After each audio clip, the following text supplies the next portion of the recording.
నమస్కారం. ఆలోచన అమృతానికి స్వాగతం, సుస్వాగతం.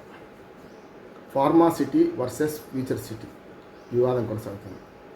ఫార్మా సిటీలో ఒక 4-5 ఫార్మా కంపెనీలతో పాటు అనేక సింగరేణి నుంచి మొదలుకొని అనేక కంపెనీలకు లేకుంటే వాటికి భూములు కేటాయిస్తూ వాటి శంకుస్థాపనలు చేయడానికి జూన్ 2 సిద్ధమైంది. జూన్ 2 తెలంగాణ ఆవిర్భావ దినోత్సవం. ఆ సందర్భంగా మన తెలంగాణ ముఖ్యమంత్రి రేవంత్ రెడ్డి గారు ఆ రోజు అక్కడ శంకుస్థాపనలో రకరకాల కార్యక్రమాలు చేస్తున్నారు. ఒకటేమో అక్కడ ఆఫీస్ ఫ్యూచర్ సిటీ డెవలప్మెంట్ ఆఫీసును ఆల్రెడీ కట్టారు. దాన్నేమో ప్రారంభోత్సవం చేస్తారు, మిగతావి చేస్తారు. ఈలోపు అమెరికాలో ఉన్న తన కొడుకు ఎంబీఏ డిగ్రీ ప్రధానోత్సవం సందర్భంగా అమెరికా వెళ్ళిన ప్రైవేట్ పని మీద అమెరికాకి వెళ్ళిన హరీష్ రావు అంటే మా సిఎల్పి ఉపనాయకుడు, ఆయన అక్కడ అమెరికాలో ప్రకటన చేశారు. మేము అధికారంలోకి వస్తాం గ్యారంటీగా 2028 లాస్ట్లో 2029లో మేము ఈ ఫ్యూచర్ సిటీని రద్దు చేస్తాం, మళ్ళీ ఫార్మా సిటీ కొనసాగిస్తాం అని ప్రకటన చేశారు. ఈ రెండింటి మధ్యన ఇప్పుడు ఫ్యూచర్ సిటీకి ఫ్యూచర్ ఉందా, లేకపోతే ఫార్మా సిటీ మళ్ళీ వస్తుందా అనే మీమాంస పరిశ్రమలు పెట్టే వాళ్ళకు ఉన్నది. మళ్ళీ మేము ఆ భూములు గుంజేసుకుంటాం, మీ నుంచి మళ్ళీ ఇప్పుడు వాళ్ళు కేటాయించిన ఆ భూములు మళ్ళీ తీసేసుకుంటాం, మళ్ళీ ఫార్మా సిటీ కొనసాగిస్తామని చెప్పి హరీష్ రావు గారు చెప్పారు. వాళ్ళు ఎంత ఏం చేసినా సరే మేము పెట్టి తీరుతాం, ఫ్యూచర్ సిటీ అనే పేరు మీదనే మేము ఆల్రెడీ కమిషనరేట్ ఏర్పాటు చేసినాం, సమస్య లేదు, మా పని మేము చేసుకోపోతామని కాంగ్రెస్ గవర్నమెంట్ అంటుంది. సరే, వివాదం ఇట్లా నడుస్తుంది కనుక హరీష్ రావు గారు కూడా 2-3 విషయాలు చెప్పారు అక్కడ. ఏమనంటే, ఈ భూమి సేకరణ దేనికోసం చేసినాం, దానికోసం కాక వేరే దానికి ఉపయోగిస్తే 2013 భూసేకరణ చట్టం ప్రకారం పార్లమెంట్ చేసిన చట్టం ప్రకారం నేరం అవుతుంది. రేపు పొద్దున రైతులు తిరగబడతారు, రైతులు మా భూములు మాకు ఇచ్చేయమంటే ఏం చేస్తారు మీరు అని ప్రశ్న వేస్తున్నారు. సరే, పార్టీలకు అతీతంగా మనం 2 విషయాలు మాట్లాడుకోవాలి. మొట్టమొదటిది, భూమి సేకరణ దేనికోసం చేసిండ్రు? సేకరణ ఇది కేవలం ల్యాండ్ పూలింగ్ కాదు. 14,000 ఎకరాలు మనకు ఫార్మాసిటీ కోసం చేశారు. ఫార్మాసిటీకి ఎందుకు అవసరమైంది అంటే, ఇప్పుడు హైదరాబాద్లో ఉన్న చాలా పరిశ్రమలు, ఫార్మా పరిశ్రమలు అన్నీ కూడా జనావాసాల మధ్యలోకి వచ్చినాయి. ఆ వాసన భరించలేదు, ఆ ట్రీట్మెంట్ ప్లాంట్లు కూడా సరిగ్గా లేకపోవడం, మళ్ళీ ఇండివిజువల్గా అక్కడో ఫ్యాక్టరీ ఉండడం వల్ల వాటిని ట్రీట్మెంట్ ప్లాంట్ పెట్టుకున్నా కూడా అక్కడి నుంచి తరలించేటప్పుడు వాసన వస్తుంది, ఎక్కడ కొంచెం లీకేజ్ అయిన వాసన వస్తుంది. ఆ నిబంధనలకు విరుద్ధంగా కూడా ఈ కంపెనీలు అన్నీ పెద్ద పెద్ద నిబంధనలు ఉల్లంఘిస్తున్నాయి, ప్రజల పాలిట విషం వస్తున్నాయి. అసలు మొత్తం భారతదేశంలో ఫార్మా కంపెనీలు ఎన్నున్నా అందులో సగం కంటే ఎక్కువ మన హైదరాబాద్లో ఉన్నాయి. హైదరాబాద్ ఫార్మా హబ్గా మారిపోయింది. విషం మనకు వస్తున్నారు, గరళ కంటులాగా మనం మింగుతున్నాం, అమృతమేమో ప్రపంచానికి అంటున్నాం. ఎందుకంటే మందుల కంపెనీలు అన్నీ మన దగ్గర నుంచి ఆధారపడి అక్కడికి వెళ్తున్నాయి, చూస్తున్నాం మనం. కనుక ఆ రకంగా మందుల ఎగుమతిలో హైదరాబాదు ఫార్మాసిటికల్ కంపెనీలు ప్రధానంగా ఉన్నాయి. ఇక అంతకుముందు 14,000 ఎకరాలు సేకరించినప్పుడు ప్రభుత్వం ఏం చెప్పింది? ప్రభుత్వం అంటారు, మన ప్రభుత్వం, మన తెలంగాణ ప్రభుత్వం. కేసీఆర్ ఉన్నాడా, రేవంత్ రెడ్డి ఉన్నాడా, నాకు సంబంధం లేదు. పౌరునిగా 2 ప్రభుత్వాలు శాశ్వతం, పార్టీలు కాదు. పార్టీలు మారినప్పుడల్లా పథకాలు మార్చేస్తాం, లేకుంటే ఆ అంచనాలు మార్చేస్తాం, సరైనది కాదంటున్నారు. ఎందుకంటే పథకాలు మారొద్దు. గతంలో కేసీఆర్ గారు ఉన్నప్పుడు ఆరోగ్యశ్రీ, ఫీ రీయింబర్స్మెంట్, రాజశేఖర రెడ్డి గారు తెలంగాణ వ్యతిరేక కావచ్చు, ఇంకేమైనా కావచ్చు, కానీ ఆ ప్రభుత్వంలో అప్పటి తెలంగాణ ప్రభుత్వం చేసిన దాన్ని, అప్పుడు ఉమ్మడి ఆంధ్రప్రదేశ్ ప్రభుత్వం చేసిన దాన్ని అంగీకరించి వాటిని కొనసాగించారు కదా. పేర్లు వేరు కావచ్చు, అసలు పేర్లు వ్యక్తిగతంగా పేర్లు పెట్టుకోవడం తప్పంటున్నాను. ఆ పథకాలకు ముఖ్యమంత్రి పథకం అను, ప్రధానమంత్రి పథకం అంటూ, ఇప్పుడు ప్రధానమంత్రి సడక్ యోజన, ఏ ప్రధానమంత్రి అయినా సరే ప్రధానమంత్రి అవుతారు, అంతే కదా. అందరికీ ప్రధానమంత్రి, మీ ప్రధానమంత్రి మా ప్రధానమంత్రి వేరు ఉంటారు కదా. అందుకనే ప్రధానమంత్రి ముఖ్యమంత్రి పేరు మీద పెడితే తప్పలేదు, కానీ వాళ్ళ పేర్ల మీద పెట్టడంతో తీసేయడం, ఉంచడం ఆంధ్రప్రదేశ్లో చూస్తున్నాం కదా. ఓడేమో వచ్చి ఆ పాత పేరు జరిపేస్తాడు, అంటే మన కాళహస్తీశ్వర మహాత్యం చూపెడతారు. ఎందుకంటే పాము, మనకు ఏనుగు, అట్లాగే సాలీడి, మూడు కూడా భక్తితో ముగ్గురు వేరువేరుగా చెడగొట్టుకొని పూజలు చేసినట్టే ఈ ప్రభుత్వాలు కూడా అదే పని చేస్తున్నాయి, పార్టీలు కూడా అదే పని చేస్తున్నాయి. కనుక ప్రభుత్వాల శాశ్వతం, పార్టీలు కాదు. ఇక్కడికి వస్తాను నేను. ఇక్కడ ఏంటంటే ఫార్మా సిటీ విషయానికి వస్తే మనకు తెలవాల్సింది ఏంటంటే, ఫార్మా సిటీకు భూములు కేటాయించాము, అది మారిస్తే కనుక రూల్స్ విరుద్ధం, రేపు పొద్దున రైతులు తిరగబడితే ఏం చేస్తారని. కరెక్టే కదా, ఒకటి. రెండోది ఏంటంటే, ఫార్మా సిటీలో 500 ఎకరాలు జర్నలిస్టులకు, అట్లానే ఇతర ఐఏఎస్ ఐపీఎస్ ఆఫీసర్ అధికారులకు కేటాయిస్తారట. అంటే ఏమవుతుందంటే, ఎప్పుడు కూడా ఒక దేనికోసం కేటాయిస్తున్నారు, దానికి 75% దానికోసం కేటాయించాలి. ఫార్మా సిటీ కనుక 75% ఫార్మా కంపెనీలకు ఇవ్వాలి. 25% పౌర ఆవాసాలకు కానీ ఇతరత్ర వినియోగానికి చేసుకోవచ్చు, నష్టం లేదు. అందుకని ఏమంటున్నానంటే, ఆ ఏదైతే ఇతరత్ర చేసుకునే క్రమంలో జర్నలిస్టులకు అనవసరంగా ఆశలు పెడుతున్నారు అంటున్నాను. నేను 50 ఏళ్ళ కింద నుంచి జర్నలిస్ట్ ఉన్నాను, కానీ నాకు ఇక్కడ తీసుకోను కూడా అంటున్నాడు.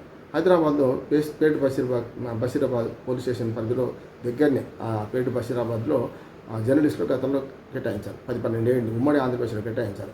దాని మీద సుప్రీంకోర్టులో కేసు నడుస్తుంది.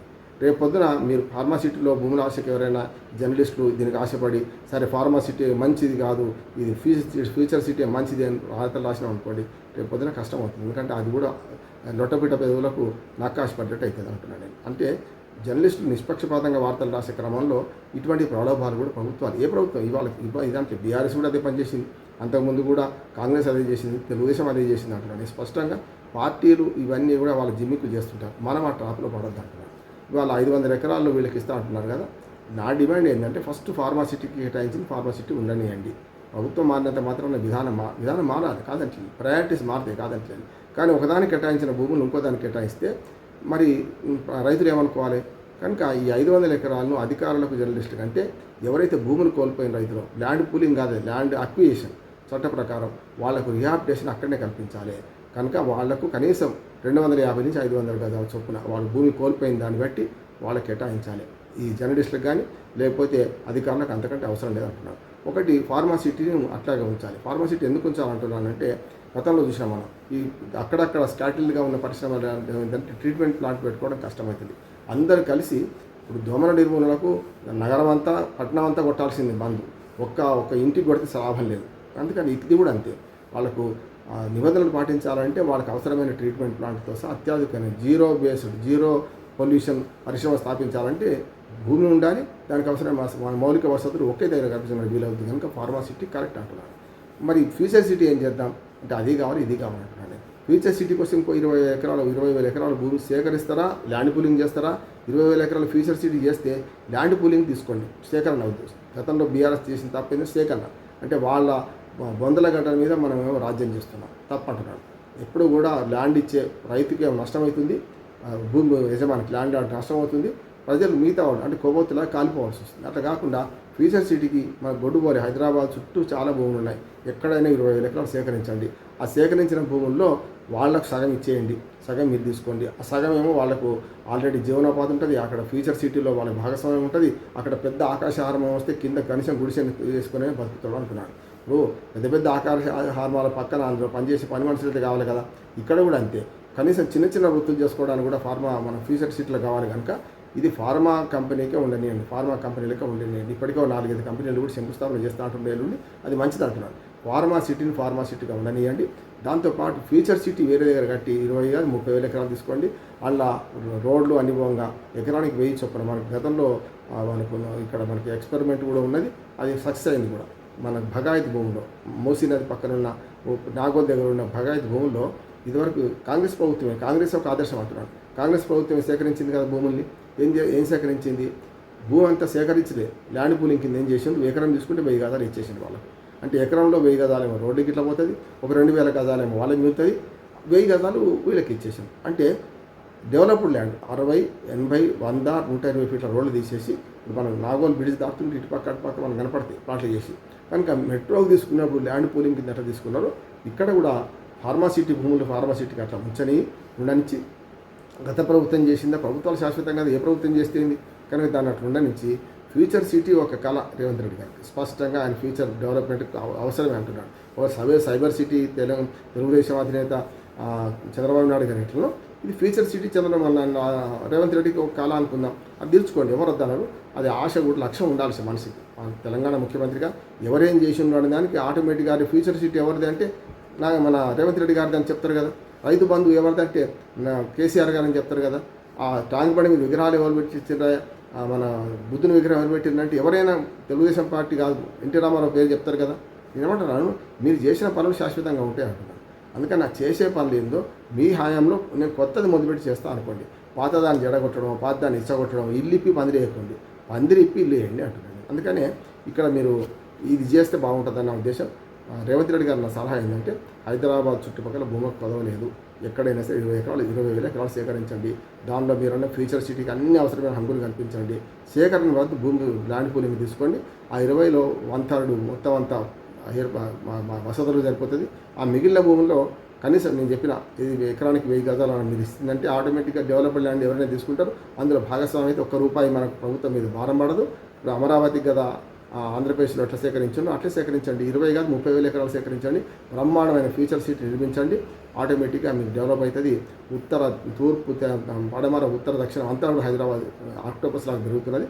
దానిలో భాగంగా కొంచెం దూరంగా వెళ్ళి ఫ్యూచర్ సిటీ నిర్మించండి. ఇవాళ గతంలో హైటెక్ సిటీ దగ్గర రాళ్ళు గుండ్లు ఉన్నాయి, మేము సేకరించిన తెలుగుదేశం వాళ్ళు గొప్ప చెప్పుకుంటున్నారు కదా, ఆ గొప్ప మీరు చెప్పుకోండి ఇప్పుడు మీ తరఫున. కానీ ఇప్పుడు ఉన్నదాన్ని చెడగొట్టకండి. ఉన్నదాన్ని ఫ్యూచర్ సిటీ బదులు ఫార్మా సిటీ కొనసాగించండి. ఫార్మా సిటీ కొనసాగించి ప్రపంచానికి మందుల హబ్గా హైదరాబాద్ ఉన్నది. చెప్పాను కదా, విషయం మనకు పోసిన అమృతం అయితే ప్రపంచానికి అందిస్తున్నాం. ఆ పని చేయండి. Future city versus pharma city కాదు, pharma city versus future city కాదు. ఫార్మా ఉండాల్సిందే, ఇవి కావాల్సిందే అంటున్నారు. తెలంగాణలో సామెత ఉంది, ఒక అవార్డు అయింది అక్కడ మనమని. ఏమనంటే, బిడ్డ సకినాలు తింటావా, సద్దన్నం తింటావా, ఉడికన్నం అయ్యేదాకా అవుతావా, ఉండిపోతావా అన్నదట, ఉండి తినిపోతావా అన్నదట. ఆ మనవాడు అంతకంటే గడుసోడు అవ్వకంటే. అట్లా ప్రజలు, తెలంగాణ ప్రజలు కూడా గడుసోలే అంటున్నాను. ఎట్లా అంటే, అవ్వ సకినాలు తింటా ఇప్పుడు పెడితే, కొద్దిగానం సద్దన్నం తింటా, ఉడికన్నం అయ్యేదాకా ఉండి తినిపోతానట. అట్లా ఉంటుంది. అందుకనే తెలంగాణ ప్రజలకు రెండు కావాలి, అటు ఫ్యూచర్ సిటీ కావాలి, ఇటు ఫార్మా సిటీ కావాలి. ఫార్మా సిటీకి సేకరించిన భూములు ఫార్మా సిటీకి అప్పగించి దానిలో ఫార్మా కంపెనీలకి అవకాశం ఇస్తే ఇంకా మంచిది. నేను గ్రీన్ పీస్ సంస్థతో కలిపి జిన్నారము, పటంచెరు, అట్లాగే ఐడి బొల్లారం అక్కడ పనిచేసినవాడిని. అక్కడ స్పష్టంగా చెప్తున్నాను, ఇవాళ ఫార్మా కంపెనీలు అన్నీ కూడా విషం వస్తున్నాయి ప్రజలకు. అవన్నీ తరలించాల్సిన అవసరం ఉంది. ఫార్మా కంపెనీలకు ఈ అమెరికాలో ఏదైతే నిబంధనలు పాటిస్తారో మన దగ్గర ఆ నిబంధనలు పాటించండి. ఆ రకంగా జీరో ట్రీట్మెంట్ ప్లాంట్ పెట్టండి, జీరో మన కాలుష్య కారక ట్రీట్మెంట్ ప్లాంట్ పెట్టండి. కాకుండా జీరో బేస్డ్ పొల్యూషన్ చేసేయండి. అక్కడ 14,000 ఎకరాలు ఇప్పుడు మళ్ళీ కొత్తగా సేకరిస్తే రావు కనుక అది చేయండి.